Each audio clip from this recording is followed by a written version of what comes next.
Live DAB, votre partenaire.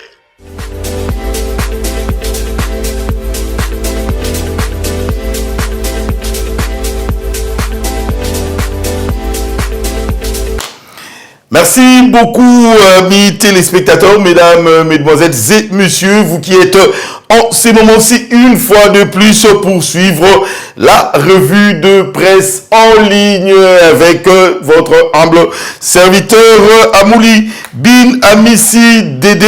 Je suis ensemble avec vous, avec toujours mes partenaires, ça veut dire Live DAB et sans oublier MCT qui vous garantit le transport de vos colis avec une rapidité comme pas possible de ces 15 juillet. Donc ça veut dire aujourd'hui c'est le lancement officiel de vos motos avec deux motards qui font un grand travail pour vous. Ça veut dire, vous l'appelez, vous avez une destination, vous amenez le médicament, le colis ou quoi que ce soit.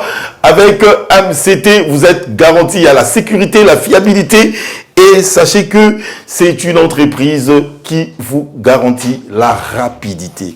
Merci à Jonathan Amouli pour votre équipe de MCT, servir le Congolais, comme a dit le chef de l'État d'Atan, qui fera de Congolais de millionnaires. C'est à chacun d'initier. On commence cette émission, cette revue de presse avec nos amis de Netic News, Opinion.cd, Ouragan, Forum des As, sans oublier Liberty. C'est avec eux qu'on va traiter divers dossiers de l'actualité de la journée d'aujourd'hui. Je remercie aussi la Fondation Kalolo, la Fondation Kalolo de Madame Nathalie Kalolo. Merci beaucoup pour le soutien, la Fondation Kalolo. On commence avec ces dossiers.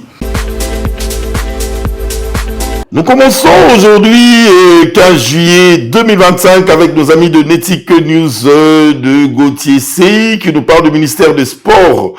Championnat d'Afrique des Nations 2025, la RDC affirme sa participation avec le soutien du ministère des Sports. Le sélectionneur de Léopard Otis Ngoma a été reçu ce lundi 14 juillet 2025 par le ministre des Sports Didier Boudimbu, qui est en train de vendre l'image du sport de notre pays. Une personne à féliciter, une personne encouragée, car il y a un travail de titan au niveau du ministère du Sport. Bravo et coup de chapeau.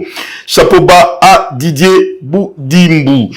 Afin de faire le point sur le préparatif de la République démocratique du Congo pour les championnats d'Afrique des Nations, cette édition sera co-organisé par la Tanzanie, le Kenya et l'Ouganda. Au cours de cet entretien, il a été convenu qu'un premier regroupement aura lieu à Kinshasa avant un stage plus approfondi en Algérie. L'équipe nationale rejoindra ensuite le Kenya où elle entamera la compétition face à son premier adversaire, et le ministre des Sports a réaffirmé l'engagement du gouvernement à accompagner l'équipe sur le plan logistique et financier pour une préparation optimale. L'objectif affiché, le Léopard A, est de tourner la page de l'échec de CHAN 2022 en Algérie et de redorer leur blason sur la scène continentale en allant le plus loin possible dans cette compétition. Les hommes d'Otis Ngoma attendent revivre et donner la fierté à la nation congolaise.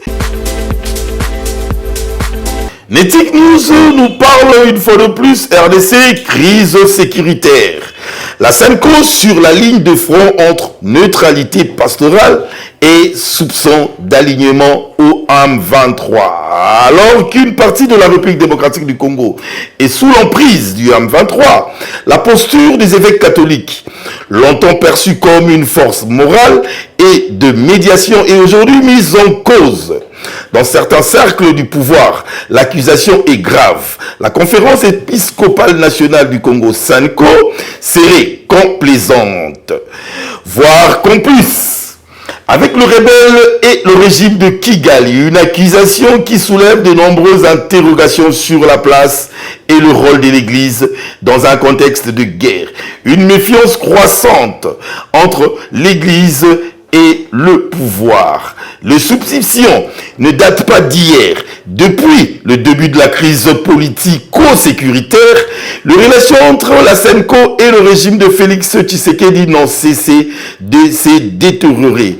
Fidèles à leur tradition de contre-pouvoir moral, les évêques catholiques n'ont pas hésité à critiquer le dérive du pouvoir, comme il avait fait avec Mobutu, Laurent Désiré Kabila ou encore Joseph Kabila.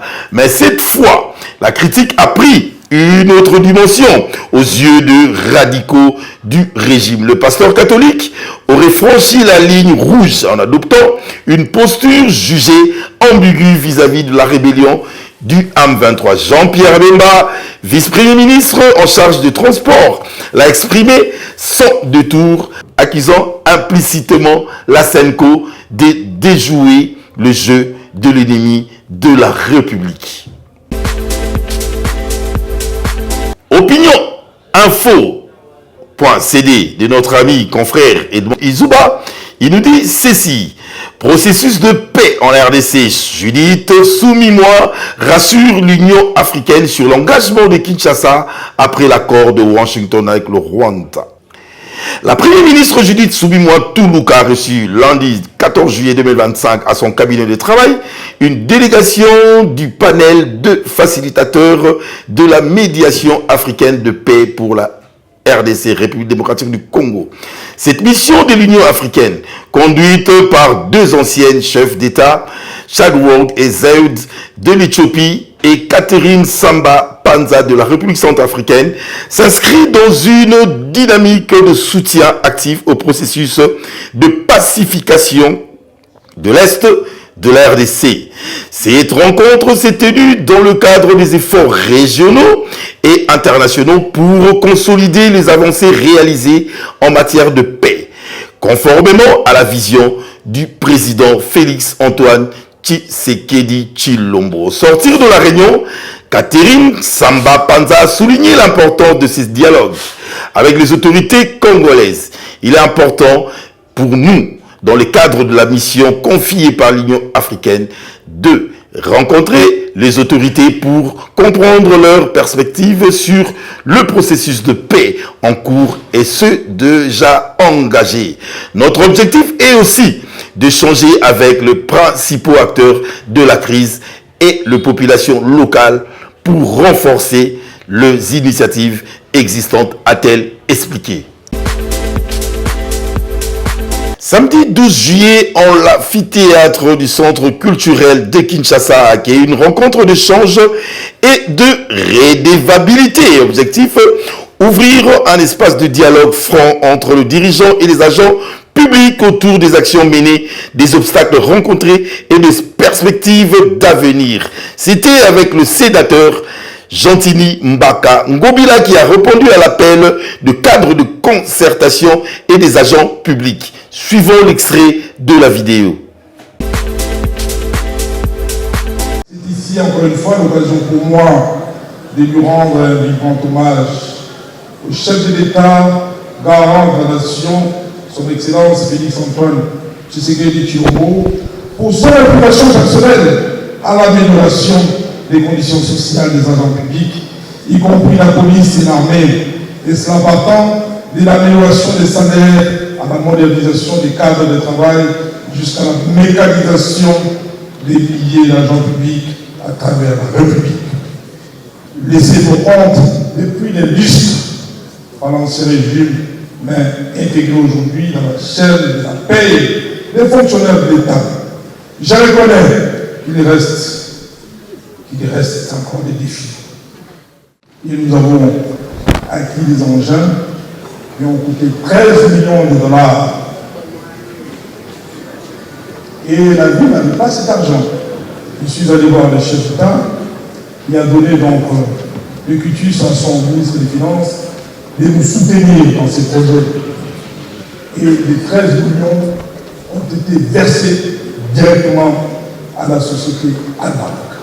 Nous avons construit à cet effet des garages modernes, des hangars, des salles de bureaux modernes. Comme en Europe, si vous allez visiter la première, vous serez abasourdis. Ça, ce sont des Congolais qui ont fait, vous serez étonnés. Ils nous ont fait des dons, des 2 conteneurs, des pièces détachées. Le jour où nous avons reçu ce matériel, et moi et notre ministre des Environnements, nous sommes allés sur place et nous avons fait des interviews. Et ce jour-là, je dirais que nous avions élaboré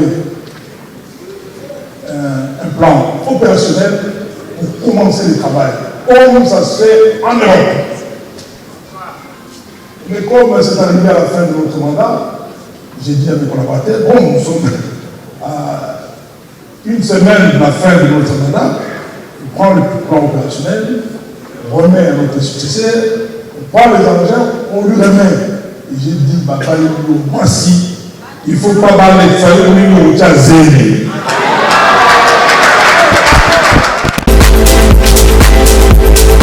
Nous allons continuer avec nos amis de 3e Média Plus, qui nous disent ceci.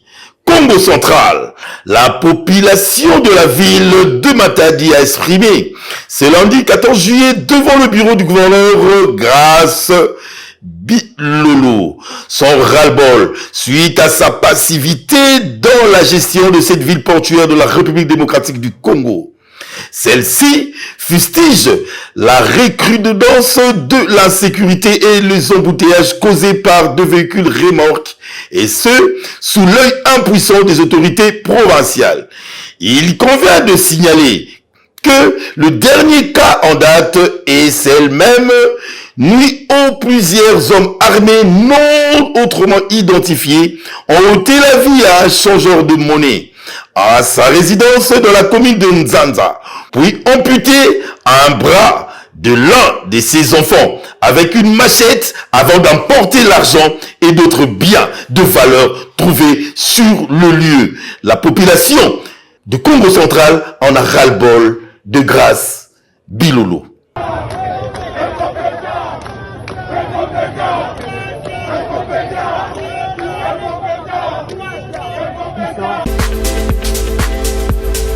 Comme toujours au service du chef de l'État, à l'exemple de l'honorable Martin Ongenda Lomombo. Martin Ongenda Lomombo, toujours fidèle au chef de l'État, ainsi que le DG Charles Moudiaï. Charles Moudiaï, la force d'un homme, inspirer, unir, faire naître l'espoir. Charles Moudiaï n'est pas seulement un gestionnaire, c'est un bâtisseur d'espoir, un artisan de rêve. Lorsqu'il dit, lorsqu'on rêve seul, ce n'est qu'un rêve. Lorsqu'on rêve à plusieurs, c'est une réalité. Ces mots réchauffent le cœur et réveillent la foi en notre capacité collective à changer notre destin. Il est cette lueur de l'obscurité, cette voix qui dit que tout est possible si nous croyons en nous-mêmes et en notre pays. Son leadership, basé sur l'intégrité, la responsabilité et la collaboration, est un appel à tous à aimer, à croire, à bâtir ensemble cette forte, fière et unie cette nation. Dans un Congo souvent marqué par des défis, Charles Moudiaï est un héros discret. Un homme dont le cœur bat au rythme de la nation. Par ses actions, il montre que le véritable force ne réside pas seulement dans les chiffres, mais dans la capacité à toucher le cœur, à inspirer l'espoir et à croire que tout est possible. Le centre hospitalier Tshisekedi Tshilombo n'est pas qu'une infrastructure, c'est une promesse d'amour, un symbole de renaissance. La preuve que, même dans la nuit la plus sombre, il y a une lumière qui ne s'éteint jamais. Parce que le vrai leadership, c'est celui qui fait vibrer les âmes, qui redonne vie à un peuple et qui croit en la force de l'espoir. Charles Moudiaï, c'est une voix d'amour et de la détermination. En est la plus belle incarnation. C'est par ici qu'on met un point final, amis téléspectateurs, fidèles à la une, votre revue de presse en ligne avec Dédé Amouli qui était à la présentation. Merci à MCT Express pour la collaboration. Jonathan Amouli, merci à MCT Express qui vous garantit l'aller-retour de vos produits, tout ce que vous aurez avec une fiabilité, rapidité dans moins de 40 minutes, que ce soit la distance, la destination. Sachez que tout ce que vous aurez comme demande, ça sera mis en œuvre. Et n'hésitez pas pour entrer en contact avec MCT. Le numéro d'appel est simple, c'est de 082 00 73 77. Le service est fiabilité assurée, livraison rapide, moins de 40 minutes. Paiement facile, espèce ou mobile money. C'est par ici comme moi un point final et merci à Live Dab. Merci à tous ceux qui nous soutiennent, qui est toujours derrière à la une, votre magazine de revue de la presse en ligne. C'était là Dédé Amouli. Bye. Live Dab, votre partenaire.